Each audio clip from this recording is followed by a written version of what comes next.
क्या कर दे इससे जरा मार देंगे। हाँ अर्थिंग अर्थिंग करा दिया था बेसिकली, अर्थिंग करा दिया था मैंने। और अर्थिंग के आगे एक चीज़ मैंने बता दी थी आपको, एक कल बनाया वही कल रिकॉर्ड किया है मैंने लेक्चर, तो कल का लेक्चर एक बार देख लेते। ठीक, कल की क्लास में बहुत इंपॉर्टेंट बात मैंने आपसे दी थी, अर्थिंग में बता दिया था पोटेंशियल जीरो हो जाता है। ठीक, तो कल की क्लास में एक इम्पॉर्टेंट बात मैंने आपको बताई है कि मान लो मेरे पास दो कंसेंट्रिक स्फीयर्स हैं। कैसे स्फीयर्स हैं? दो कंसेंट्रिक स्फीयर्स हैं। ठीक, इनके पोटेंशियल से जुड़ी बात कर रहे थे। ठीक, समझ में? तो देखो हम क्या क्या बात कर चुके हैं कि भाई अगर आप किसी भी बॉडी की क्या कर दें, अर्थिंग कर दें, तो उस पर क्या जीरो हो जाता है? पोटेंशियल जीरो हो जाता है। चार्ज जीरो हो भी सकता है और नहीं भाई आइसोलेटेड कंडक्टर है तो सारा चार्ज ग्राउंडेड हो जाएगा। अगर आइसोलेटेड नहीं है, ठीक, समझ में आई बात, तो फिर ऐसा नहीं है। ठीक, याद है स्फीयर के केस में अगर किसी स्फीयर के सामने हम कल सवाल लगवाए थे कि अगर कोई चार्ज रख दें क्यू, अगर कोई चार्ज रख दें क्यू और किसी स्फीयर की क्या कर दें, अर्थिंग कर दें, तो इस पर चार्ज आ जाता है। ठीक, कितना चार्ज आता है ये निकाल चुके हैं। ठीक, समझ में? तो ये केस देख चुके हैं। आपको मुझे केस कराना है और वो हार्ड कोर चाहिए, एडवांस के पर्पस होता है कि भाई सोचो एक कंडक्टर है और सामने के स्फीयर की अर्थिंग कर दी तो चार्ज आ जाएगा। इसमें कोई समस्या? अरे ये तो क्लियर है ना, इसमें कोई दिक्कत नहीं है। ठीक, कितना आएगा ये भी देख चुके हैं। ठीक, लेकिन मान लो इस स्फीयर की जगह मेरे पास एक शीट होती, क्या होती? शीट। ठीक, समझ में? ठीक, और मैं इसकी क्या कर दूं? अर्थिंग कर दूं। इसकी क्या कर दूं? अर्थिंग। ठीक, समझ में? ठीक, अब मुझे यहाँ पर बताना हो कितना पोटेंशियल आएगा, तो कितना पोटेंशियल होगा? जीरो। कितना पोटेंशियल होगा? जीरो। इसके सामने किसी दूरी पर एक चार्ज रख दूं, क्यों? अब कितना पोटेंशियल होगा? जीरो। कितना पोटेंशियल होगा? जीरो। अरे ये बात समझ में आई? यहाँ पे पोटेंशियल तभी जीरो हो सकता है जब जमीन से कुछ चार्ज आए, जमीन से कुछ चार्ज आए। तो इस तरह के सवाल कैसे लगाते हैं ये भी ये डिस्कशन हमारा बाकी है। ठीक, समझ में? अच्छा एक चीज़ और, इस तरह के सवाल को लगाने का मैं आपको एक हिंट दे दे रहा हूँ, क्योंकि सवाल तो बाद में कराऊंगा। इस तरह के सवाल को अटेम्प्ट कैसे करते हैं सुनना। ठीक, अच्छा मिरर सबको आता है ना, प्लेन मिरर? अरे प्लेन मिरर तो सब लोग जानते हैं। ठीक है, सुनना ध्यान से। जब भी कभी कोई प्लेन कंडक्टर दिखे, समझ में, जिसकी आपने क्या दे दी हो? अर्थिंग दे दी। जिसकी आपने क्या दे दी हो? अर्थिंग। ठीक, इसके सामने किसी दूरी क्यू पे चार्ज रखा हो, ठीक, तुम मानो ही नहीं कि ये कंडक्टर है, तुम इसको मान लो मिरर, तुम इसको मान लो क्या? मिरर। अगर ये मिरर होता तो क्या इस चार्ज की इमेज उतनी ही दूरी पे यहाँ बन जाती? अरे उतनी दूरी पर यहाँ बन जाती, हाँ के ना? ठीक, समझ में? अब तुम क्या करो, बीच से कंडक्टर को गायब करो। ठीक, समझ में? अगर यहाँ चार्ज क्यू है तो इमेज वाली जगह पे चार्ज रख दो क्या? Minus Q. ये दोनों मिल करके इस एरिया में किसी जगह जो भी पोटेंशियल, जो भी फील्ड पैदा करेंगे, समझ में आई बात? वही इफेक्ट इसका और इस शीट का। ठीक, समझ में? तो कुछ मत क्या करो, जब भी कभी शीट की अर्थिंग करी गई तो शीट को क्या मान लो? मिरर। उस मिरर में एक इमेज बना दो, जहाँ इमेज बनेगी वहाँ कैसा चार्ज पुट कर दो? Negative charge. समझ में आई बात?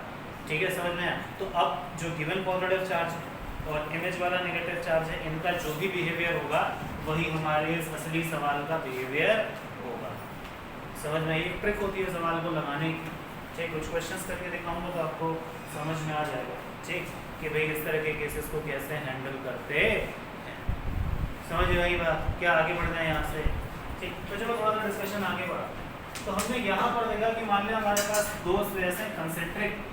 ठीक, एक पर चार्ज है मान लिया अंदर वाले पे क्यू इनर, बाहर वाले पे चार्ज है क्यू आउटर।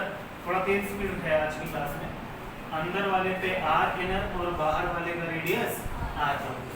तो मुझे पता है कि इनके बीच का पोटेंशियल डिफरेंस, इनके बीच का पोटेंशियल डिफरेंस सिर्फ किस पर डिपेंड करता है? अंदर वाले के चार्ज पर। बाहर वाले पर कितना चार्ज है मुझे इससे कोई लेना देना नहीं। ठीक, potential difference between inner sphere and outer sphere निकालने के लिए मैंने माइनस कर दिया। क्या वैल्यू आई थी कि अंदर वाला चार्ज q इनर ब्रैकेट में 1/r इनर माइनस 1/r। क्या ये फॉर्मूला कल देख चुके थे? इसको लेके किसी को कोई दिक्कत? फिर हमने अर्थिंग वगैरह पे सवाल करे थे। इसी कंसेप्ट को हम आगे बढ़ाने वाले। ठीक, समझ में? अर्थिंग से जुड़ी हुई सिर्फ एक बात याद रखनी है। क्या? जल्दी बता दो कि जिस भी कंडक्टर की तुम अर्थिंग करोगे उस पर क्या हो जाएगा? पोटेंशियल जीरो हो जाएगा। चार्ज जीरो भी हो सकता है और नहीं। ठीक, समझ में? इस कंसेप्ट पे दो स्फीयर वाले सवाल कर चुके थे ना। चलो एक क्वेश्चन करके देखो, लेकिन तुम्हें कितना आया। एक सवाल कर लेते हैं, पता चल जाएगा कि तुमने कितना किया है। नहीं किया है तो बोर्ड पे तो मैं सोल्यूशन करूंगा, ये तो सोल्यूशन देख लेंगे उसका। ठीक, मान लो मेरे पास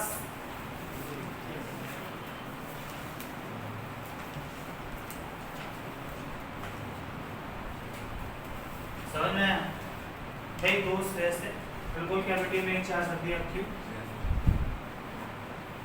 इसका रेडियस ले लेते हैं 2r, इसका रेडियस ले लेते हैं 4r। ठीक, समझ में? अंदर कैविटी में चार्ज q है, बाहर मान लिया है -3q और इसकी हमने अर्थिंग, इसके हमने क्या कर दी? अर्थिंग बीच वाली। कितना चार्ज आएगा? कितना चार्ज आएगा?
q/2। इक्वेशन लिख लेते हैं। बेटा पीछे राहुल और पड़ोसी आगे के बैठा तू भी तुझे मैंने आगे बैठने को लिए बोला ना लास्ट के बैठ लास्ट में बोला था कि आगे बैठेगा तुम, अब से इधर ही बैठे आ जाएगा।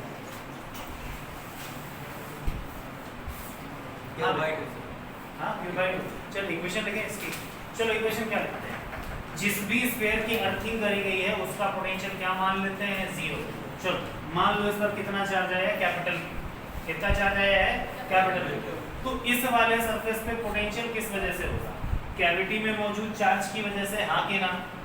प्लस इस वाले q की वजह से और प्लस किसकी वजह से?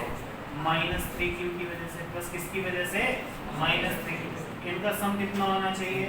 0 होना चाहिए। इनका सम कितना होना चाहिए? 0 होना चाहिए। ठीक, समझ में आया? इनका सम क्या होना चाहिए? 0 होना चाहिए। ठीक, चल समझ में आ गया ये? इनका सम कितना होगा? 0। ठीक, इसमें किसी को कोई समस्या? ठीक, चलो अब सुने ध्यान से। Q की वजह से पोटेंशियल बोल दो। चार्ज सेंटर पे है, दूरी 2r में पोटेंशियल क्या लिखा जाएगा? aq/2r। समझ में? यहाँ सारा का सारा चार्ज सरफेस पे है तो क्या लिखेंगे हम? Plus Q/2r। समझ में? और बिल्कुल बाहर वाले की वजह से अंदर हर जगह पोटेंशियल क्या रहेगा? कांस्टेंट। तो -k इनटू में चार्ज है कितना? 3q बाई में इसका रेडियस कितना? और इन सबका सम कितना? 0। कितने लोगों ने इक्वेशन सही लिखी थी? एक समझ में क्या हो गया आंसर? समझ में? बाकी देखो इक्वेशन सही लिख लो, बाकी तो आगे सॉल्व कर लोगे। समझ में आ गया? अरे आया नहीं आया? चलो अब इसी का एक बढ़िया वेरिएंट कर लेते हैं जो अक्सर एग्जाम्स में पूछा जाता है। ठीक,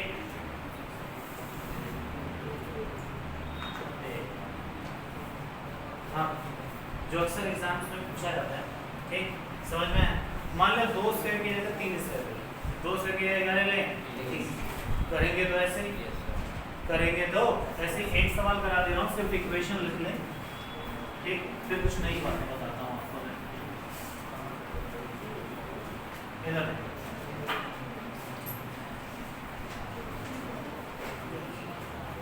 ध्यान से देखना इधर।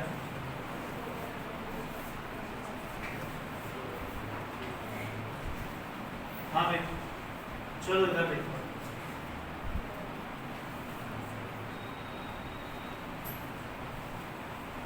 चलो मान लिया हमारे पास ऐसे 3 स्फीयर थे कंसेंट्रिक।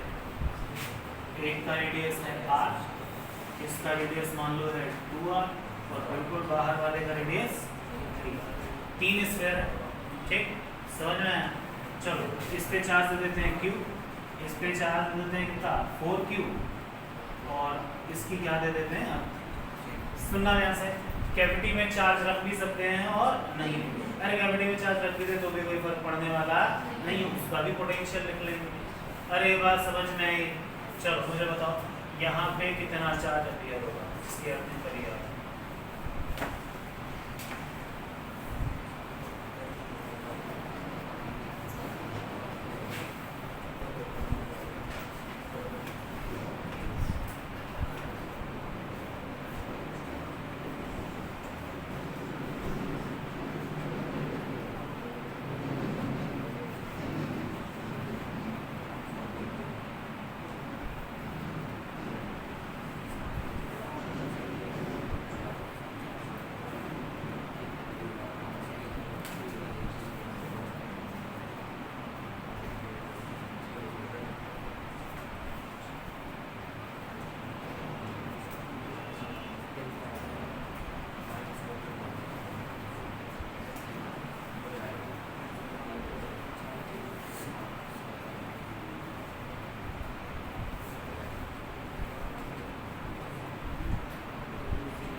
इक्वेशन लिख ली सबने, आंसर भी आ गया।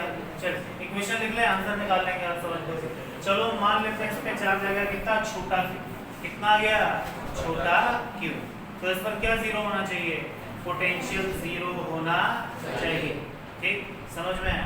ठीक, तो पोटेंशियल जीरो किस वजह से होगा? Potential due to q plus potential due to छोटा q plus potential due to 4q।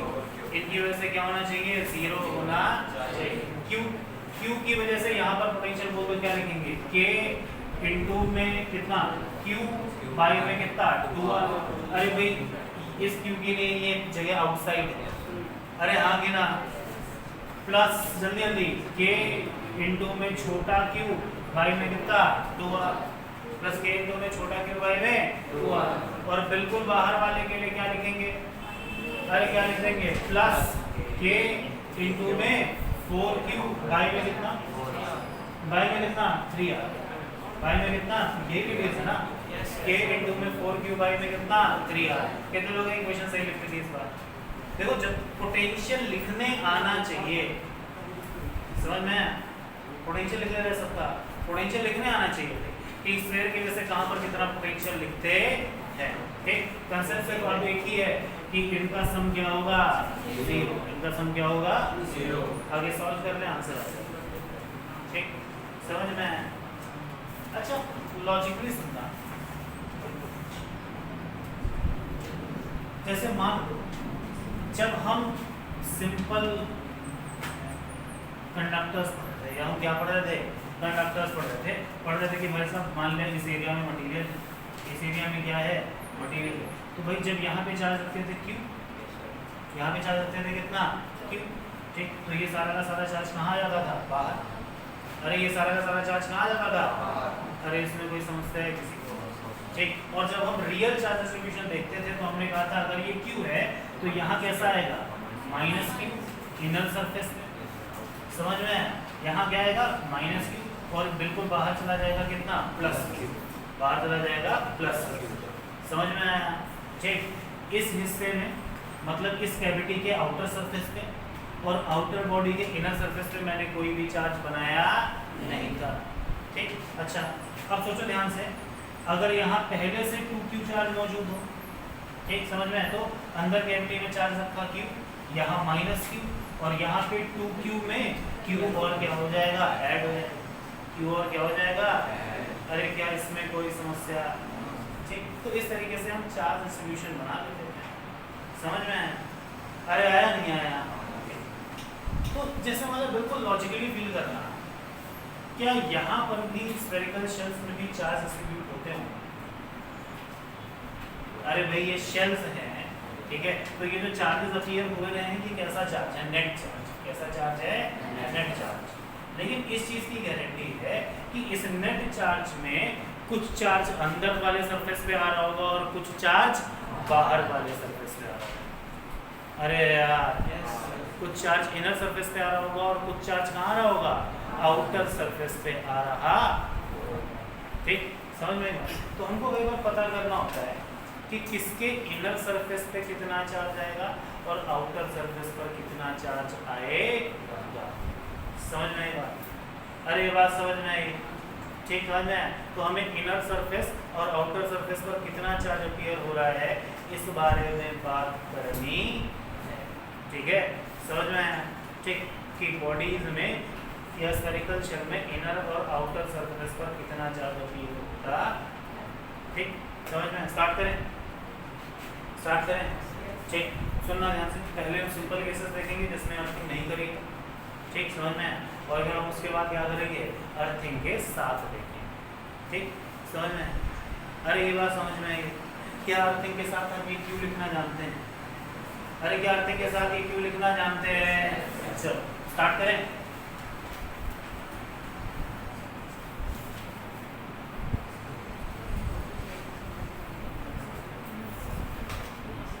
चलो इधर देखो बोर्ड के साथ। मान लो ये एक स्फेरिकल कंडक्टर था। क्या था? एक स्फेरिकल कंडक्टर। मैंने बिल्कुल इसके सेंटर पे एक चार्ज रख दिया Q। बिल्कुल इसके सेंटर पे एक चार्ज रख दिया, कितना? Q। बताओ क्या होगा? अरे चार्ज डिस्ट्रीब्यूट होगा, कैसे होगा? अरे ये चार्ज Q है तो इसके अंदर वाले सरफेस पे माइनस, इसके अंदर वाले सरफेस पे और बाहर वाले सरफेस पे प्लस। अरे क्या ऐसे ही करते हैं? हाँ भाई, एक कंडक्टर है, इसके अंदर एक चार्ज है, कितना? पॉइंट चार्ज है Q। तो इसके इनर सरफेस पे कितना? -Q और आउटर सरफेस पे कितना? +Q। अरे क्या ऐसे ही चार्ज डिस्ट्रीब्यूट करते हो?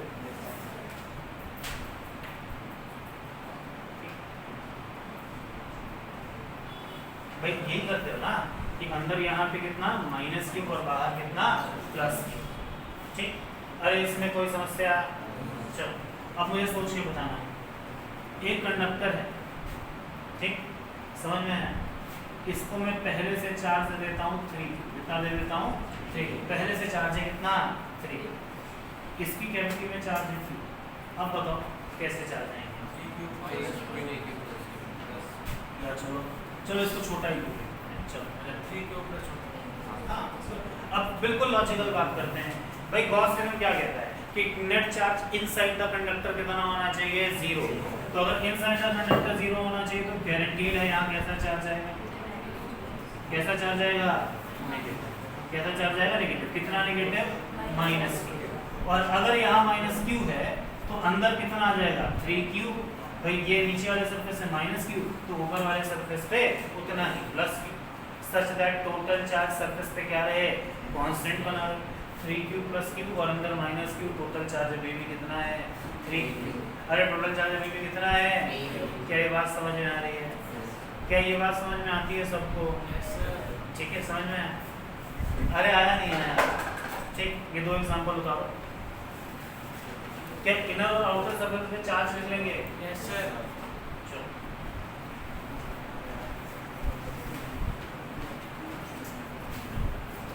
एक और केस बताओ।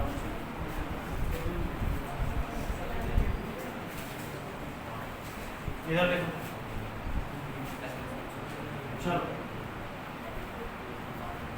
दो स्फीयर ले लेते हैं, ठीक, समझ में आया? इस पर चार्ज है 2q, इस पे कितना चार्ज लेंगे 4q, और अंदर कैविटी में चार्ज ले लेते हैं, चलो -q। बताओ चार्ज डिस्ट्रीब्यूशन इनर और आउटर फेसेस पे। चलो जगह लो दो, यहाँ -q तो इसके अंदर वाले पे कितना +q, समझ में? अगर यहाँ +q तो अंदर कितना आएगा -q, अरे मतलब यहाँ कितना आएगा -q, तो 2q पहले से था, ठीक है, समझ में? 2q पहले से था, ठीक, समझ में? अब क्या कर देंगे, अरे 2q में से q माइनस हो जाएगा, कितना बचेगा, कितना बचेगा q, ठीक, समझ में? तो फाइनल कंडीशन में यहाँ पे q और यहाँ कितना +q, अबे यार ये -q, यहाँ कितना +q, और इसके आउटर पे कितना +q, ठीक। अभी की टोटल चार्ज 2q क्या है, डेम्पिंग। अरे क्या ये समझ में आ रहा है? अरे आ रहा है नहीं आ रहा है? अंदर -q था, total charge inside the conductor कितना होना चाहिए 0, तो गारंटीड है यहाँ कितना आया होगा +q, कितना आया होगा +q, तो अगर यहाँ +q तो इसके आउटर पे कितना जाएगा -q, और ये +2q, कितना हो गया q, समझ में आया? अब सोचो यहाँ पर q है तो बाहर वाले कंडक्टर के भी अंदर टोटल चार्ज कितना होना चाहिए 0, तो अगर यहाँ पे q तो यहाँ कितना -q, और यहाँ कितना -q, तो बाहर कितना +q, 4q पहले से था, इसमें q जुड़ जाएगा, अब कितना हो गया 5, कितना हो गया, कितने लोगों ने सही लिखा था खुद से? इनर आउटर पे 5q, समझ में आया? अरे आया नहीं आया, अरे आया नहीं आया, चलो एक और करो जल्दी से। कॉमन केस करने में 3 स्फीयर होते हैं, जनरली कितने होते हैं 3,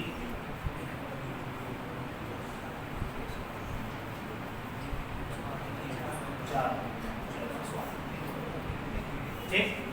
चार्ज सुनना ध्यान से, ठीक, एक चार्ट बना देते हैं, ठीक, 1 2 3 4 चार स्फीयर है, ठीक, एक चार्ट बना लेते हैं, 1 2 3 4, ये इनर सरफेस पे चार्ज लिख देना है और आउटर सरफेस पे चार्ज लिख देना है, ठीक, समझ में? चार्ज पहले से मौजूद है q, इस पे कितना लेना है 4q, इस पे -3q, 2q, और बाहर वाले में कितना है 5, चलो बताओ इनर आउटर पे कितना आएगा,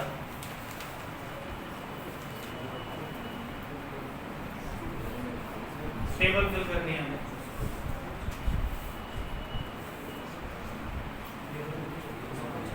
बड़ा लिख,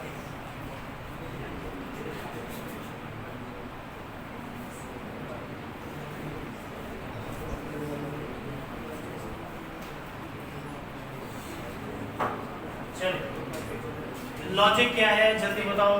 लॉजिक मात्र इतना इस्तेमाल करना है, कंडक्टर के अंदर टोटल चार्ज कितना होता है 0 होना चाहिए, ठीक, समझ में आया? बिल्कुल हो जाएगा, बता दो एक बार, बाकी लोग लिख लें फिर मिलाना शुरू करते हैं।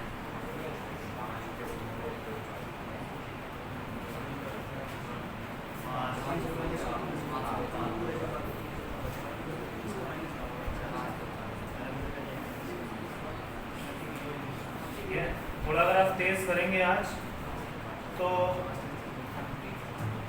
जो है ये खत्म हो जाएगा हमारा लास्ट लेक्चर होगा, फिर मैं मंडे से कैपेसिटर शुरू करूँ।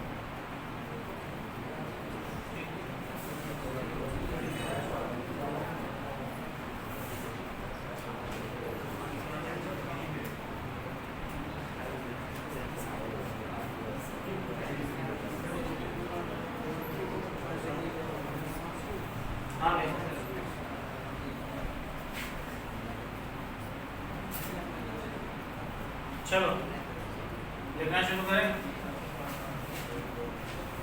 चलो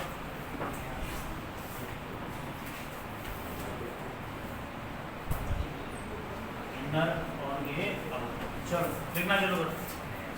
चलो ये क्यू है, बिल्कुल पहले वाले सरफेस की बात करें तो टोटल नेट चार्ज कितना होना चाहिए 0, तो गारंटीड है यहाँ कितना आएगा -, तो इनर पे कितना -q, ठीक, पहले से चार्ज कितना है 4q, पहले से चार्ज कितना है 4q, तो अंदर अगर माइनस q आए तो बाहर कितना आएगा q, तो 4q प्लस q कितना 5q, 4q प्लस कितना 5, चेक करने के लिए 5q माइनस q कितना 4q, टोटल चार्ज जितना पहले था अभी भी उतना ही है। याद रखें चार्जेस उतने ही रहते हैं स्पेस पे, ठीक है, बस वो खुद को क्या करते हैं रीडिस्ट्रीब्यूट करते हैं, खुद को क्या करते हैं रीडिस्ट्रीब्यूट करते हैं, ठीक। तो अब तक जो हमने पढ़ा था कि कितना चार्ज अपीयर होगा, और अब हम देख रहे हैं कि चार्जेस रीडिस्ट्रीब्यूट किस तरीके से हो रहे हैं। तो चलो अब ये समझ में आ गया भाई साहब कि सुनना ध्यान से, इसको मिटाना। अब यहाँ पर कितना चार्ज है 5, तो कंडक्टर 2 के अंदर नेट चार्ज कितना होना चाहिए 0, ठीक। तो अगर यहाँ 5q तो यहाँ कितना -5, कितना -5, तो गारंटीड है यहाँ कितना सीधा जो यहाँ लिखो वो यहाँ लिखो, खत्म, ठीक। समझ में आया? अरे आया नहीं आया, कोई दिक्कत किसी तरह की कोई, ठीक भाई। अगर यहाँ 5q तो यहाँ कितना -5, अरे इसमें कोई समस्या कोई दिक्कत। चल अब अगर यहाँ पे -5q और पहले से कितना था -3, ठीक, समझ में, तो आउटर में कितना ले जाना पड़ेगा 2q, अरे आउटर में कितना लेना होगा 2q, देखो, ठीक भाई। यहाँ 5q तो यहाँ कितना -5, ठीक, समझ में, तो बाहर कितना आएगा +5q -3q, कितना बचा 2q, कितना बचा 2q, समझ में आई बात, ठीक। अब ये 2q तो गारंटीड है यहाँ कितना -2q, कितना -2q, पहले से कितना चार्ज मौजूद है 2q, पहले से कितना चार्ज मौजूद है 2q, तो बाहर कितना लेना होगा 4q, बाहर कितना लेना होगा 4q, समझ में। अब उधर 4q तो यहाँ सीधा सीधा कितना -4q, ठीक, कितना -4q, पहले से कितना चार्ज है 5, पहले से कितना चार्ज है, तो बाहर कितना चार्ज देना होगा 9। कितने लोग हैं टेबल सही लिख दिया, ठीक, समझ में आ रहा है क्या करना है, ठीक, समझ में आया, जितना इधर उतना, ठीक। अब सुनना ध्यान से, सोचो, सिर्फ सोचने के लिए कह रहा हूँ, सवाल कराऊंगा, बिल्कुल लॉजिकली सोचना कि अगर मैं इनमें से किसी स्फीयर की अर्थिंग कर दूं, तो जिसकी अर्थिंग करूंगा उसका पोटेंशियल कितना हो जाएगा 0, तो क्या खेल बदल जाएगा? हाँ भाई, उसको अपना पोटेंशियल 0 कर, भाई ये तो वो चार्जेस है जो बगैर अर्थिंग के आ रहे हैं, लेकिन जैसे ही तुमने अर्थिंग करा तो उसकी मजबूरी हो गई कि वो अपना पोटेंशियल क्या कर ले 0, अपना पोटेंशियल क्या कर ले 0, समझ में आएगा। तो जैसे ही वो अपना पोटेंशियल 0 करेगा तो क्या डिस्ट्रीब्यूशन चेंज हो जाएगा? Yes sir. तो हमसे पूछते हैं कई बार इस तरह के सवाल कि किस तरीके से इनर और आउटर सर्फेसेस पर चार्ज अपीयर होते हैं, समझ में आई बात? अरे आई नहीं आई, ठीक, समझ में आया, ठीक। तो अर्थिंग के बाद कितना चार्ज आता है ये निकालना हम जानते हैं, ठीक, समझ में। तो अब हम देखते हैं redistribution of charges in case of earthing. मर्जी को कॉपी में हेडिंग डालते हैं, मर्जी को क्वेश्चन के फॉर्म में करते हैं, ठीक। हेडिंग डालने redistribution of charges after earthing. कल एक सवाल दिया था मैंने, एक स्फीयर की अर्थिंग करी थी और उसके सामने चार्ज को q वेलोसिटी से चलाया था, तो कितनी करंट बहेगी निकालना था। कोई ऐसा है जिसने निकाला हो? ठीक है, कैसे निकाला था बस बता दो कैसे निकाला था। गुड, हाँ, सीधा सीधा q की वैल्यू आ गई थी और उसको क्या कर दिया था डिफरेंशिएट कर दिया था। गुड, ठीक। कितने लोगों ने करा था? एक आपने करा और किसने ट्राई करा था? कोई राहुल बघेड़ी,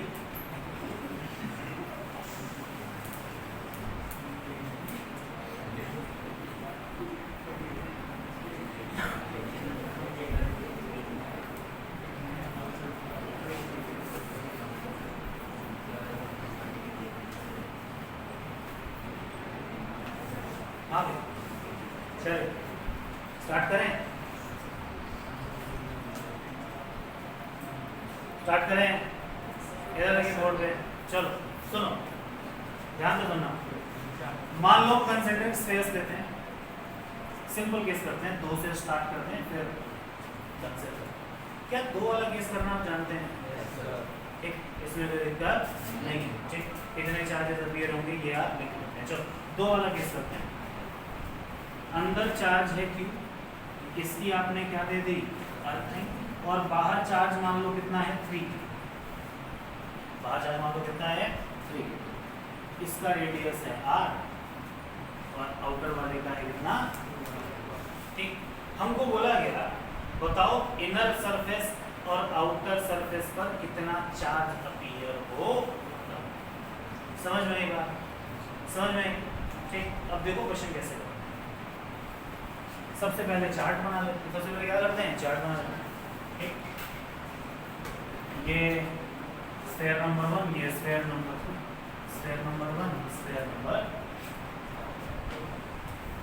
इनर सरफेस पे चार्ज, आउटर सरफेस पे चार्ज। ठीक, अब सुनना ध्यान से, क्वेश्चन करना शुरू करते हैं। ठीक, बिल्कुल लॉजिकली सुनो।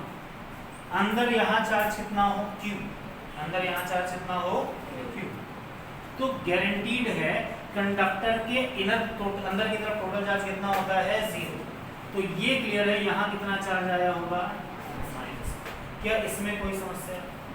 बिल्कुल रूल दे, यहाँ कितना चार्ज आया होगा माइनस। ठीक, तो इसके इनर सरफेस पे तो चार्ज आ गया कितना माइनस। ठीक, अगर इसकी अर्थिंग नहीं होती तो बाहर कितना चार्ज चला जाता प्लस Q, लेकिन अब इसकी अर्थिंग हो गई है तो बाहर प्लस Q चार्ज जा नहीं हो पाएगा। क्या ये बात समझ में आ रही है कि नहीं? अरे क्या ये बात समझ में आ रही है नहीं आ रही? ठीक, समझ में, अरे समझ में नहीं है तो बाहर प्लस Q चार्ज जा नहीं सकता। ठीक, अब बाहर नया Q शुरू होगा, बाहर कैसा Q शुरू होगा नया। तो चलो मान लेते हैं बाहर चार्ज आ गया कितना छोटा, बाहर चार्ज आ गया कितना छोटा। ठीक, तो इसके बाहर पे चार्ज कितना ले लो छोटा Q। अरे ये बात समझ में आई, अरे ये बात समझ में आई, बाहर चार्ज कितना ले लो छोटा Q। ठीक, तो सोचो अगर यहाँ पे चार्ज छोटा Q आया है तो गारंटीड है यहाँ कितना आना चाहिए माइनस Q आना चाहिए। क्यों? क्योंकि कंडक्टर के अंदर टोटल चार्ज कितना होता है 0। तो यहाँ पे कितना लिख दिया माइनस। तो बाहर कितना लिखेंगे, बाहर क्या लिखेंगे 3Q, 3 बड़ा Q प्लस कितना छोटा Q। समझ में? क्या Q निकालने तो आंसर, अरे क्या छोटा Q निकालने तो आंसर, क्या छोटा Q निकालना आप जानते हैं? अरे छोटा Q निकालने का तो आपको पता है ना, स्फीयर पे टोटल पोटेंशियल क्या पुट कर दो 0, स्फीयर पे टोटल पोटेंशियल क्या पुट कर दो 0। ठीक, समझ में? तो एक बात बताओ, जब भी सवाल आए तो सवाल में तो मेरे को पता है ना छोटा Q निकालना है, सवाल में क्या निकालना है छोटा। ठीक, समझ में? तो छोटा Q निकालने के लिए भाई ये स्फीयर थे, आप जानते हैं अंदर चार्ज कितना हो Q, इस पे कितना आ गया छोटा Q, क्योंकि आपने इसकी क्या कर दी अर्थिंग, और इस पर कितना है 3Q। क्या छोटा Q लिखना जानते हैं? क्या छोटा Q लिखना जानते हैं? हाँ, ठीक, समझ में? अच्छा, बच्चे से क्या गलती होती है? बच्चे से क्या गलती होती है, वो पहले डिस्ट्रीब्यूशन कर लेता है चार्ज का, और अब पोटेंशियल इसका क्या करता है 0। अब पोटेंशियल क्या करता है 0। ठीक, तो जब पोटेंशियल 0 करेगा तो उसमें ये भी चार्ज आएगा, ये भी चार्ज आएगा। समझ में आई बात? ये भी चार्ज आएगा, ये भी चार्ज आएगा, और बाहर वाले पे फाइनल चार्ज जो आया है वो भी आएगा। ऐसा करने से भी आंसर आता है, कोई दिक्कत नहीं है, लेकिन कैलकुलेशन लंबी हो जाती है। अरे क्यों? क्योंकि 1 2 3 4 5 चार्जेस का पोटेंशियल 0 लिखना है, और यहाँ पर कितने चार्जेस का पोटेंशियल 0 लिखना है 3। समझ में? तो यहाँ कैलकुलेशन क्या है इजी, यहाँ कैलकुलेशन क्या है इजी। दूसरे चार्जेस भी इजी है लिखना। भाई सोचो ध्यान से, जब तुम इसका पोटेंशियल लिखोगे आउटर सरफेस के लिए तो लिखोगे 3Q प्लस छोटा Q बाई में इसका रेडियस 2R। समझ में आई बात? अबे यार, ठीक है, कैलकुलेशन थोड़ी सी लंबी हो जाती है। वैसे अगर तुम यहाँ से भी लिखना चाहो कि potential due to Q plus potential due to minus Q plus potential due to Q plus potential due to minus Q plus potential due to 3Q plus Q is 0। समझ में? सबका अलग अलग पोटेंशियल लिखो और उसकी वैल्यू किसके बराबर पुट कर दो 0, तो भी आंसर आ जाएगा। समझ में आई बात? ठीक है, समझ में? पहले मैं क्या करता था, जब मैंने पहली बार ये सीखा था तो मैं ऐसे ही करता था, चार्जेस लिख लेता था, सबकी वजह से पोटेंशियल याद रख लेता था 0। सबकी ऐसे पोटेंशियल क्या कर लेता था, 0। आंसर में कोई दिक्कत नहीं होती, बस यहाँ कैलकुलेशन थोड़ी लंबी है। ठीक, तो सबसे पहले क्या करो, जैसे ही सवाल आए तो सबसे पहले सिंपल तरीके से क्यू की वैल्यू निकाल लो और चार्जेस को उसके बाद रिडिस्ट्रीब्यूट करो। क्यू की वैल्यू तो मैं निकालना जानता ही। क्या समझ में आ रहा है ये? अरे क्या समझ में आ रहा है, नहीं आ रहा है? समझ में आ रहा है, नहीं आ रहा है? चलो करो, अब करो सवाल।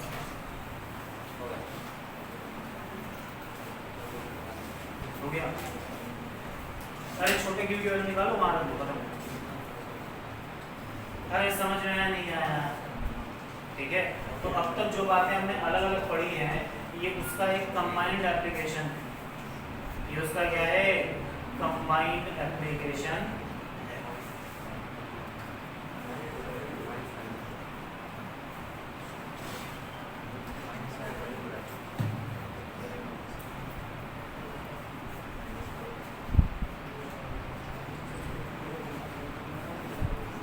अरे छाप लिया, कोई दिक्कत। अगर समझ में आ गया हो तो एक सवाल रहने देते हैं, नहीं आया हो एक और इलस्ट्रेशन में। क्या कंफर्म आ गया? बिल्कुल आया, नहीं आया? कंफर्म बता, सुनूंगा नहीं बाद में मैं कि नहीं आया। एक और सवाल करा सकता हूँ, करा दो? कंफर्म बता, 10 बार बोल रहा हूँ। क्या ये आ गया है सबको? क्या एक और इलस्ट्रेशन लेने की जरूरत है? कंफर्म आ गया है सभी को? Yes sir. आगे बढ़ जाए यहाँ से। Yes sir. ठीक, समझ में? किस ये हाईली इंपॉर्टेंट प्रॉब्लम है, आपको एमसीक्यू में दिख जाएंगे इस तरीके से। ठीक है, समझ में? एक चीज़ और, जो मैं ये बता रहा हूँ ये बेसिक कंसेप्ट हैं प्रॉपर। ठीक, समझ में? अब सुनना है।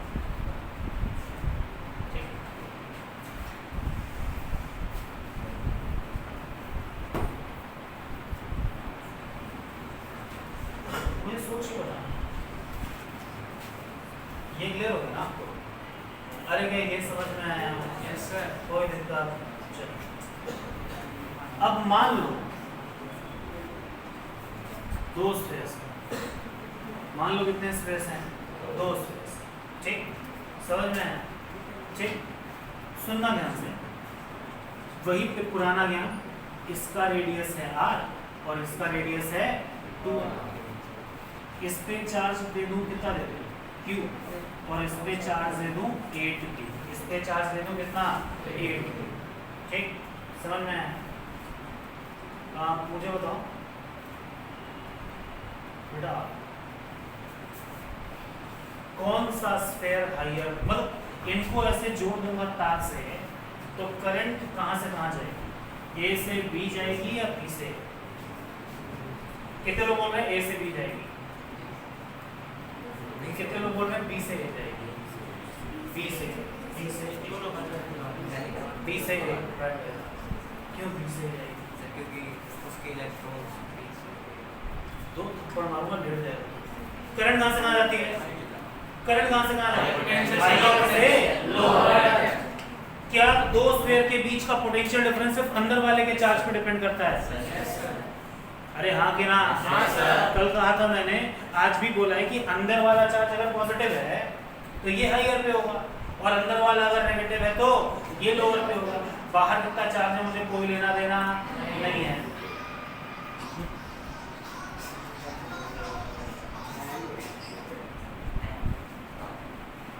बाहर कितना चार्ज है मुझे कोई लेना देना नहीं। समझ में आ रहा है, नहीं आ रहा है? समझ में आ रहा है, नहीं आ रहा है? अबे यार, दोनों के बीच का पोटेंशियल डिफरेंस सिर्फ किस पे डिपेंड करता है? अंदर वाले के चार्ज पे। बाहर वाले के चार्ज से मुझे कोई लेना देना नहीं। तो जोड़ दूंगा तो करंट कहां से कहां जाएगी? ए से बी। बताओ, ए से बी से नहीं, करंट ए से बी, इलेक्ट्रॉन बी से ए। क्या हो गया था? Direction of flow of positive charges कम करें। ठीक है, बचपन में पढ़ा था ऐसा कुछ। हाँ भाई, अरे क्या ये समझ में आया? सुनना ध्यान से। मैंने क्या करा, दोनों को 4 से जोड़ दिया। सवाल ये फाइनल कंडीशन में कितना चार्ज आएगा। मैं चाहूंगा कि आप दिमाग लगा के ओरली बोलो। अंदर तो 0 हाँ, अंदर तो 0 अंदर तो 0 जीरो हो जाएगा। गुड, क्यों? क्योंकि वो सारे चार्ज बाहर आ गए। नहीं, लॉजिक ये नहीं है, ठीक है। लॉजिक ये है कि अब सोचो ध्यान से, इमेजिन करो अगर अंदर मटेरियल भरा होता, अगर अंदर क्या भरा होता, मटेरियल भरा होता, तो मैं क्या जो भी चार्ज यहाँ देता हूँ बाहर आ जाता। क्यों? क्योंकि चार्जेस को भागने का रास्ता है और अंदर की तरफ नेट चार्ज कितना होता है, जीरो। तो जैसे ही मैंने इनको तार से जोड़ा और क्योंकि ये वाला स्फीयर अंदर की तरफ है, तो थोड़ा लॉजिकली फील करो तो अब दोनों अलग अलग कंडक्टर नहीं रहे। अब ये दोनों क्या हो गए, एक कंडक्टर। अब ये दोनों क्या हो गए, समझ में आया? अब ये दोनों क्या हो गए, एक कंडक्टर। तो अंदर का सारा चार्ज कहाँ चला जाएगा, बाहर। अंदर का सारा चार्ज कहाँ चला जाएगा, बाहर। समझ में आई बात? अब आप कंफ्यूज रहते हैं। बात आप क्या करते हैं कि मान लिया दो स्फीयर ऐसे कनेक्ट कर दूं तो ऐसा नहीं सारा चार्ज यहाँ से यहाँ बह जाएगा। अरे दो स्फीयर अगर इस तरीके से कनेक्ट करो तो ऐसा नहीं कि सारा का सारा चार्ज यहाँ से यहाँ जाएगा। क्यों? क्योंकि कोई किसी के अंदर नहीं है, ये अभी भी दो इंडिपेंडेंट कंडक्टर है, ठीक है। जब आप अंदर रख के ऐसा करते हैं तब दोनों कंडक्टर्स क्या हो जाते हैं, एक। पहला तो ये होगा लॉजिकल बात, ठीक। और अगर आपको लॉजिकल बात पे नहीं समझ में आए तो करके देख लो। समझ में आए? क्या कर दो, करके देख लो। क्या यहाँ से यहाँ तक चार्जेस तब तक बहते रहेंगे जब तक पोटेंशियल सेम ना हो जाए? यस। अरे यहाँ के यहाँ पे चलो, मान लो यहाँ से छोटा क्यू चार्ज बह गया। कितना चार्ज बह गया, छोटा। तो यहाँ कितना चार्ज बचेगा, क्यू माइनस छोटा क्यू। यहाँ कितना चार्ज आ जाएगा, 8q प्लस कितना, छोटा।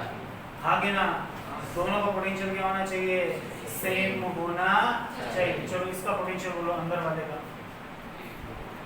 k इंटू में बड़ा Q माइनस छोटा Q बाई में कितना R। और यहाँ पर बाहर वाले की वजह से भी तो पोटेंशियल होगा। कितना लिखोगे जल्दी बोल दो, प्लस कितना जल्दी जल्दी, k इंटू में 8q प्लस छोटा q बाई में कितना 2, बाई में कितना 2। ये इज इक्वल्स टू बाहर वाले का पोटेंशियल। बाहर वाले का पोटेंशियल बोल दो, k इंटू में 8q प्लस q बाई में 2। और साथ में इसकी वजह से क्या पोटेंशियल लिखोगे, k इंटू में q प्लस छोटा q बाई में कितना 2। हाँ कि ना, क्या कह रहे हैं, माइनस।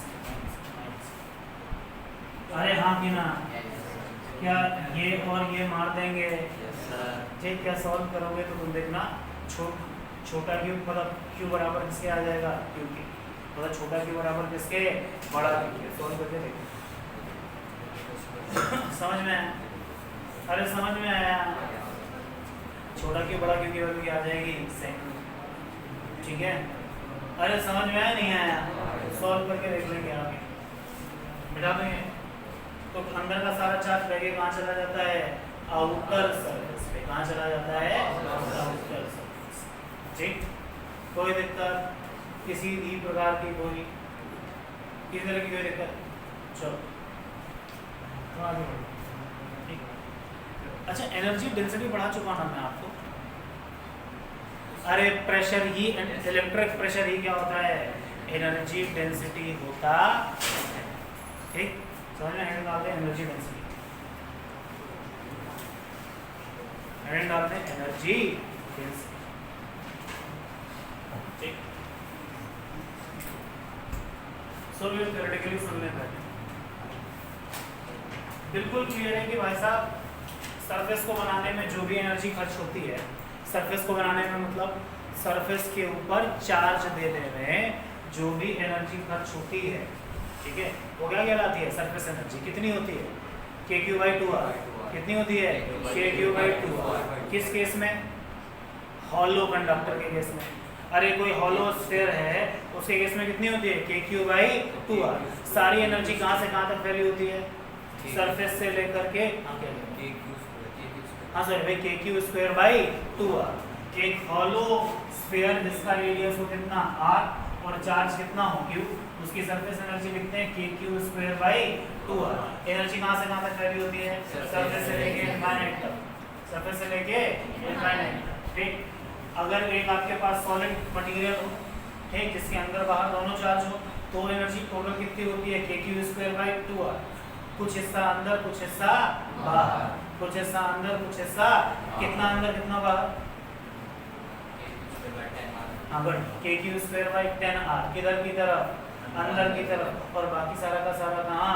बाहर, बाकी सारा का सारा कहाँ? बाहर की तरफ। अरे क्या ये बात क्लियर है? ये बात समझ में आ गई थी ना? ठीक समझ।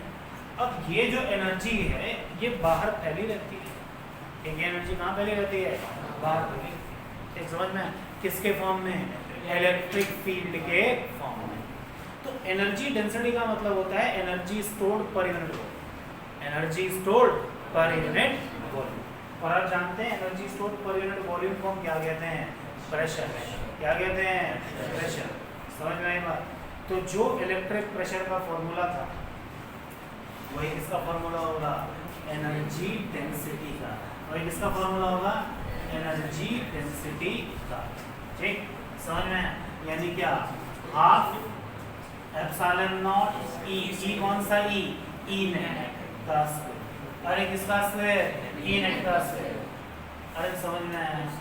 Half epsilon not E net का स्क्वायर। इसमें कोई अंदर बाहर का चक्कर नहीं। ठीक समझ में? ये किसका फॉर्मूला है? एनर्जी डेंसिटी का या फिर इलेक्ट्रिक प्रेशर का। दोबारा लिखिए। ठीक